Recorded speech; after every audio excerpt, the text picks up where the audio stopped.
하도록 하겠습니다.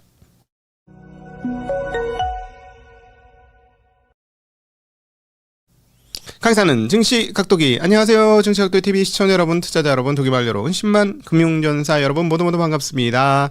10월 31일 10월의 마지막 날. 와우, 올 한 해에서 가장 뜨거웠던 10월이 가고 있습니다. 네, 자 오늘 미국 시장이 드디어 한 대 얻어맞았죠.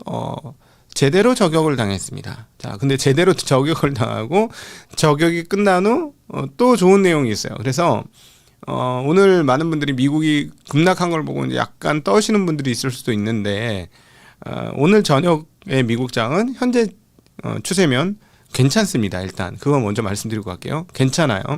오늘 저녁 미국 시장 기술주들은 오를 가능성이 꽤 있다라는 말씀 드리고 싶고, 그럼 오늘 왜 빠졌느냐? 몇 가지 요소가 있는데요. 서너 가지 요소가 있는데 가장 강력한 요소는 두 가지입니다. 첫 번째는 금리를 인하 안 할 수도 있다. 12월 달에 할 것 같긴 한데 애매하다. 그리고 이로 인해서 내년도 금리 인하에 대한 생각이 달라졌다라는 게 한 축이 있고요. 이 한 축이고, 또 하나, 정말 투자해서 돈을 벌 수 있는 거야? 돈 벌 수 있는 거 확실해? 라는 의문을 메타가 줬다는 거. 그래서 이 메타가 기술주들을 물귀신처럼 싹 다 끌고 쭉 내려갔습니다. 네, 이게 오늘의 핵심이에요. 뭐 거기에다 이제 미중 무역 협상이 그냥 애매한데 뭐 이런 것도 좀 있긴 하죠. 1년 유예라고 뭐 더 많은 걸 기대했던 거야 그러면? 나 미국 시장한테 묻고 싶은데 더 많은 걸 기대했어? 나는 내 생각보다는 그래도 잘 나온 건데. 그래서 에이펙 이후로 좀 조심하라고 드렸던 말씀의 이유는 시장의 기대치가 조금 컸어요. 시장의 기대치가 크니까 기대치만큼 안 나오니까 그것도 조금 일부 영향을 미쳤다. 이렇게 정리를 해보면 되겠죠. 일단 뭐 금융적으로 제일 큰 뉴스는 유럽이 금리를 동결했습니다. 그리고 어제 일본도 동결했어요. 이게 그 다른 양상 같은 모습이에요. 지금 유럽과 일본은 둘 다 끼어있는 존재들이잖아요. 그리고 성장률이 정체되어 있는 대륙과 인구 구조를 가지고 있는 국가죠. 그러니까 유럽 같은 경우는 금리를 더 내리고 싶은데 금리를 더 내렸다가는 조금 문제가 될 것 같은 거죠. 그래서 이제 충분히 뭐 좋은 자리에 있어 이러면서 더 이상 금리를 안 내리면서 2.0%로 금리를 동결했습니다. 그리고 여기서 더 내리기에는 이제 미국과의 격차도 또 있고 하니까, 그리고 또 뭐 인플레이션도 있고 하니까 더 이상 못 내리는 거죠. 반대로 일본은 금리를 올려야 되는데 우리 사나이 총리께서 뭐라고 하셨어요? 그건 자율이죠. 중앙은행 자율이고요. 그런데 책임은 정부가 지는데 뭐 이런 그러면 정말 그 700년 사무라이 문화 속에서, 그 사무라이 칼날 속에서 숨을 죽이고 살아왔던 700년을 살아왔던 그 민족의 민족성을 가졌을 때 가진 나라에서 호기롭게 그래도 올려야죠. 지금 인플레이션 얼마인데 국민들이 지금 도타에 빠졌습니다. 그 금리 올리겠습니다 하고 나설 사람이 어디 있겠느냐라는 거죠. 그래서 놀랍게도 지난번과 똑같이, 지난번에 분명히 시그널을 준 거거든. 얘네 입장에서 보면은 7대2로 맞나? 7대2인가? 네, 똑같아. 하여튼 지난달하고 똑같아.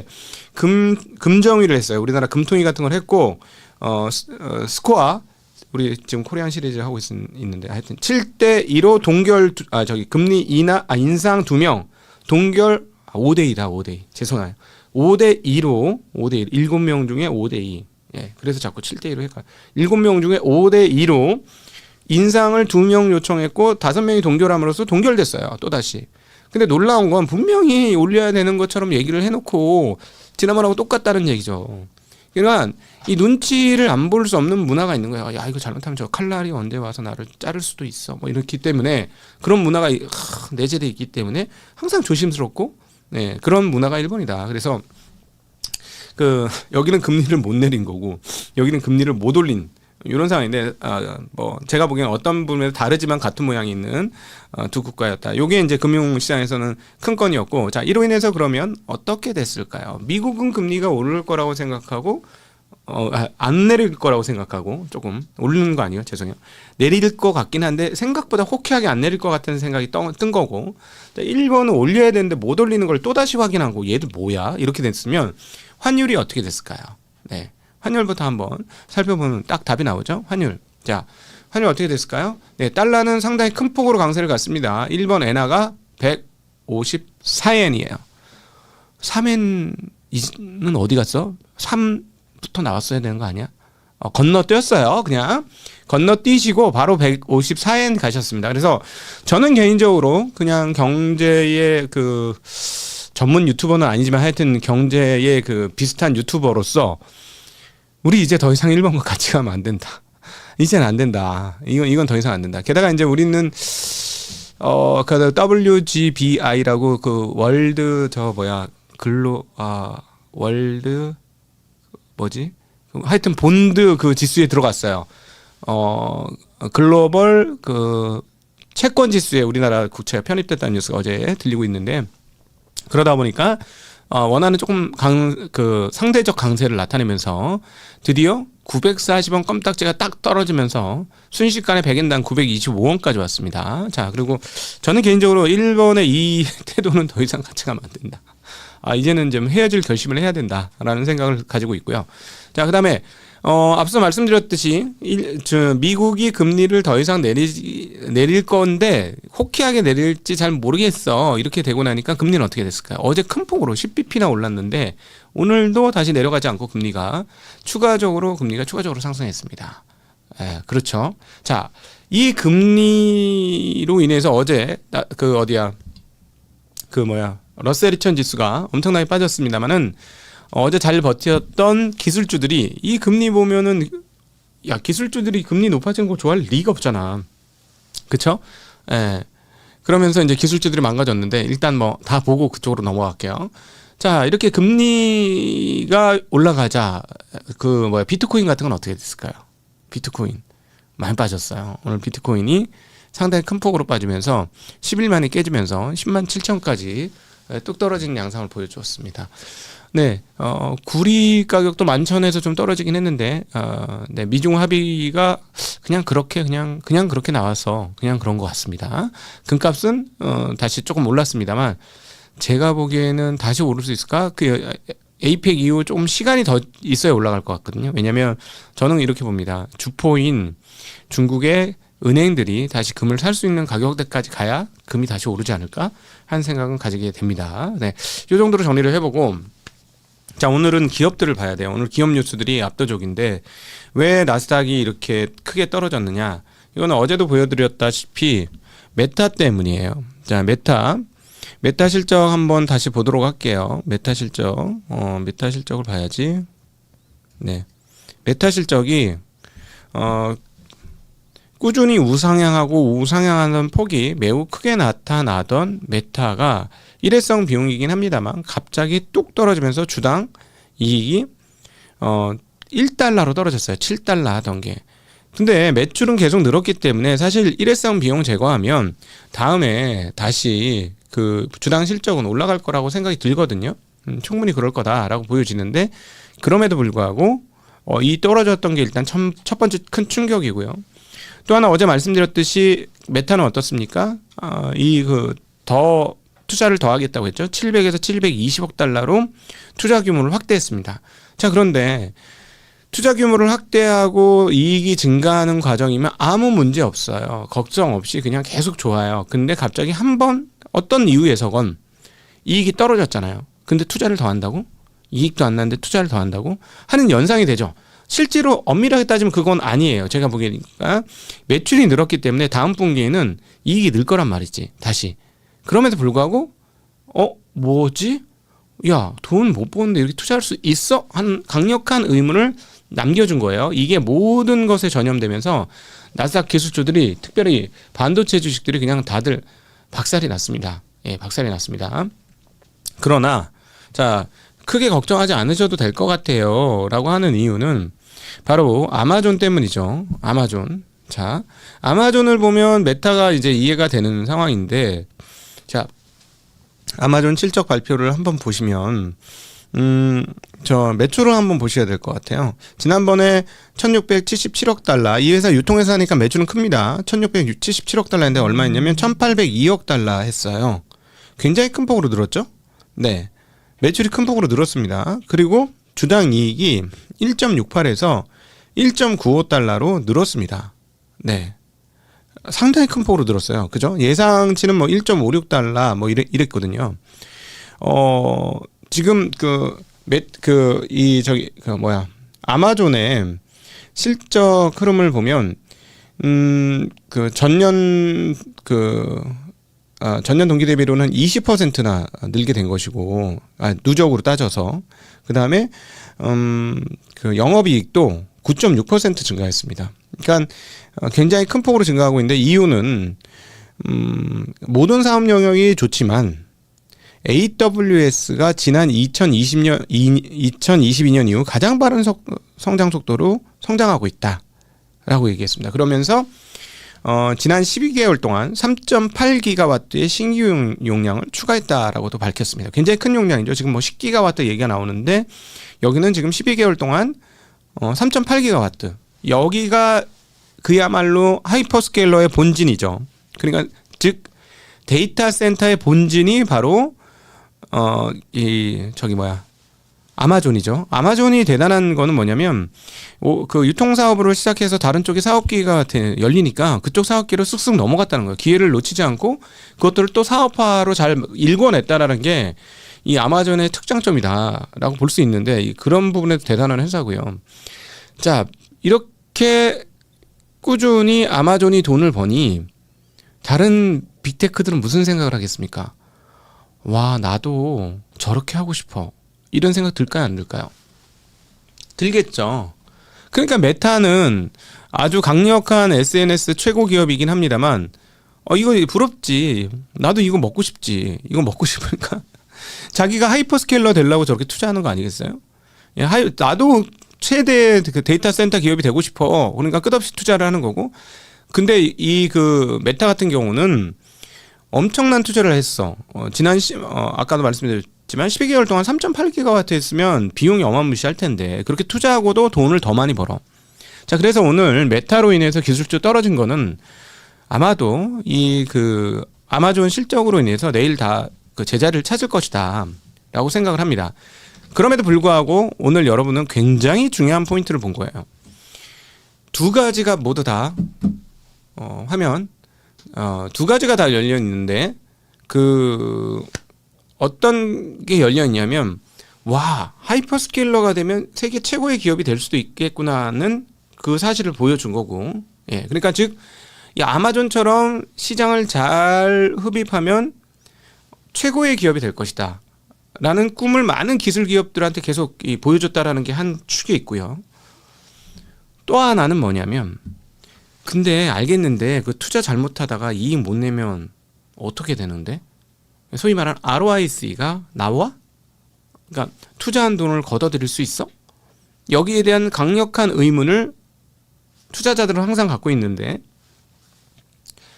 앞으로 AI 관련 이 엄청난 흐름이 무너지는 건 언제 무너지냐? 바로 여기입니다. ROIC에 대한 의문. 이게 나오면 박살 날 거예요. 송두리째 무너지는데, 지금 오늘을 통해서 우리가 알 수 있는 부분은 뭐냐면 굉장히 빨리 무너질 것이다. 굉장히 빨리 무너질 것이다 라는 거예요. 자, 오늘 앞서 얼마가 빠졌어 지금 얘네가. 메타가 하락폭이 11.39%예요. 이 큰 빅테크가 하루에 11%를 빠졌단 말이야. 반면에 지금 아마존은 시간에서 12%대가 오르고 있어요. 미친 거지. 아니, 세계 최고의 기업이 하루에 10%나 움직인다고? 진짜 웃기는 거죠. 자, 그렇다면 이건 뭐냐면 두 개가 공존하고 있다는 거예요.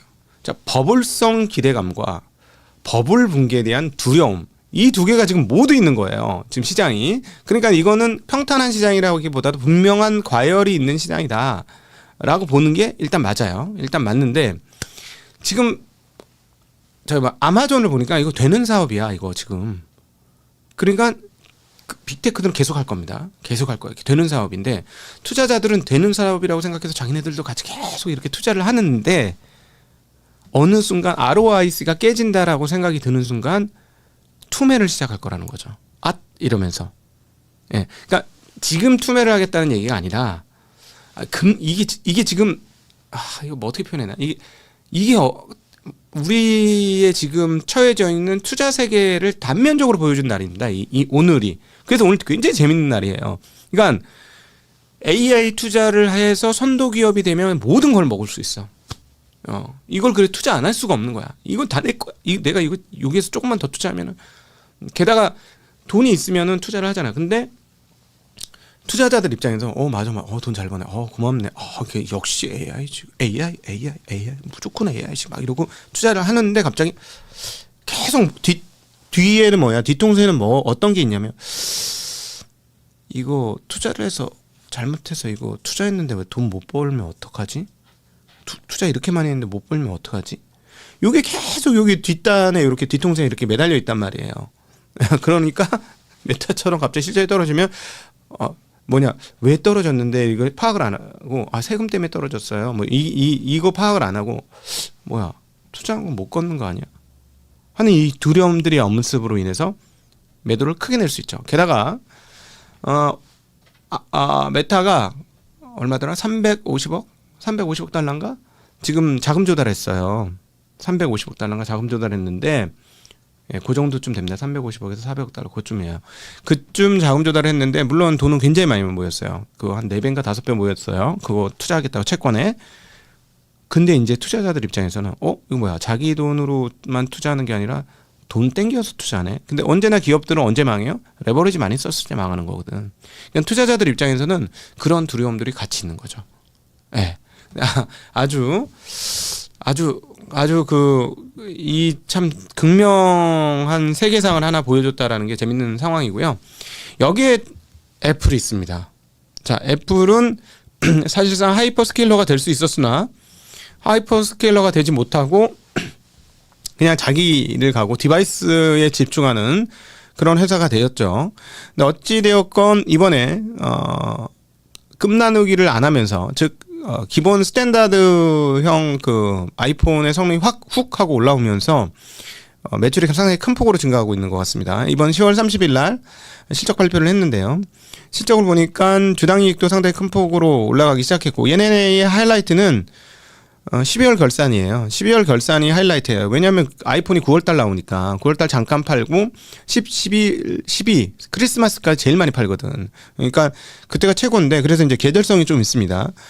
그런데 지난 그 3분기하고 비교해보면 지난 3분기 1.64했는데 이번에 1.85 했습니다. 그러니까 10% 수준의 상당히 높은 성장을 했고요. 매출도 마찬가지로 성장을 했습니다. 그래서 오늘 그 시간에서는 2%대의 강세를 보여주고 있고 애플은 자기 길을 꾸준히 가는 디바이스에서 세계 최고의 기업이 되겠다는 목적에 맞춰서 계속 그 길을 가는 남들이 어떻게 가든 그 길을 가면서 사업 영역을 계속 확장하고 매출과 이익을 확장하는 그런 구조를 가지고 있는 회사입니다. 그래서 세 회사가 극명하게 조금씩 다르죠. 모양새가 조금 다른데 어쨌든 애플은 보면 조금 안정적인 거는 같다라고 또 표현을 할 수 있을 것 같아요. 네. 그리고 여기서 하나 이제 애플의 실적을 보면서 우리가 하나 고민해야 될 바는 뭐냐면 하이퍼스케일러들의 엄청난 그 물량 증가로 인한 그 캐퍼 증가, 즉 데이터 총량과 데이터 다루는 양의 증가가 디바이스 단으로 언제 돌입할 거냐는 애플이 바로 보여줄 건데 애플은 자기네가 하이퍼스케일러가 안 되더라도 그냥 하이퍼스케일러 잘 되고 뭐 AI 잘 되고 하면 결국 디바이스 단이 올라와야 되기 때문에 성능이 그냥 잘 될 겁니다. 제가 보기에는 그런 구조를 가지고 있다. 그래서 애플을 통해서 볼 수 있는 거는 지금 이 배팅이 그 빅테크들의 AI에 대한 배팅이 성공하는지 여부는 결국 애플을 통해서 우리가 볼 수 있을 것 같다라는 생각을 하게 된다는 거죠. 네. 그래서 오늘 뭐 시장이 뭐 엄청나게 빠졌고 그 기술주들을 끌고 내려간 거는 필라델피아 반도체 지수도 1.5%나 빠졌고요. 그다음에 뭐 지금 그 구글을 제외하고는 어제 구글 실적 보여드렸죠. 어제 구글은 워낙 실적이 좋았잖아. 얘네는 AI 하면서도 돈을 계속 벌어. 그러니까 구글이 대단한 회사예요. 제가 보기에는. 왜냐하면 오늘 계속 기업 얘기만 하니까 제 생각을 그냥 개인적인 생각 말씀드릴게. 지금 유튜브 유료가 14,000원 좀 하잖아요. 그죠? 네, 14,000원을 하는데 그걸 하면은 뮤직을 보여주잖아. 뮤직을 들려주잖아. 그죠? 근데 그거 한자만 쓰는 게 아니고 여러 사람 쓰잖아요. 자, 그런데 갑자기 넷플릭스를 한번 호출해 보겠습니다. 왜 구글이 대단한 회사냐고. 그리고 예전부터 구글은 좀 저평가입니다. 여기 빅테크 중에서 제일 살만한 가격 매력 있는 건 구글이에요라고 얘기했던 기억이 나는 것 같은데, 왜 그러냐면, 자, 넷플릭스는 지금 이 어떤 기업은 성장에 대한 그 어떤 끊임없는 욕구들이 있어요. 그러니까 인간의 본성 중에도 성장이 있는데 그 사람들을 모아놓은 집단이 기업이기 때문에 성장에 대한 욕구가 굉장히 강합니다. 그래서 계속해서 매출과 이익을 성장시키고 싶은 욕망이 있는데, 넷플릭스가 자연스럽게 그동안의 투자를 더 오리지널을 미친도록 해가지고 오리지널 자리를 딱 잡아가지고 이제는 뭐 선택의 여지가 없도록 만들어버렸지. 그러니까 그 대단한 디즈니도 힘들어하잖아. 왜냐면 이 오리지널 컨텐츠의 능력이거든. 근데 얘네들이 그래서 돈을 잘 벌다가 한 10,000원 정도 받다가 가격 한번 올리고 확장성이 좀 그 다음에 여러 사람 5명 정도 쓰게 해줬잖아. 한 아이디로 5명 정도 쓰게 해줬다가 이제 안 되니까 이제 어떻게 되죠? 기름을 짜기 시작하죠. 기름을 짜기 시작합니다. 그러면서 광고를 도입하고, 또 하나는 여러 사람의 이제 공유하는 것들을 이제 점차 줄일 거예요. 그렇죠? 그러면서 매출과 성장을 계속해서 이어갈 거야. 근데 구글은 지금 안 짰어. 안 짰다고. 얘네는 크게 안 짜고 그냥 하고 있는 거예요. 그러니까 만약에 얘네가 이걸 짜대기 시작하면은 앞으로 매출 이익 성장할 건 되게 많지. 근데 함부로 안 짜는 거죠. 왜냐하면 짜는 순간 고객 충성도가 떨어진다는 걸 알기 때문에 안 짜는 거예요. 그래서 한국에서 제가 이제 참 안타까운 게, 한국은 이제 나라가 작아서 그런지 모르겠습니다만 좀 더 길게 보고 해야 되는데, 사람들이 단순히 눈앞의 이익만을 보고 달려다 보면 이렇게 그냥 바로바로 짜버린다고. 그러면 미래 성장은 없어지는 거야.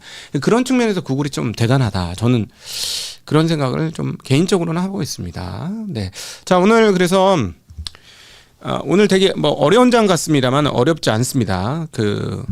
다시 한번 정리를 해드리면, 일단 첫 번째, 미국의 금리의 인하에 대한 의문이 좀 생겼다. 즉 금리 인하 속도와 폭에 대한 의문이 생겼다.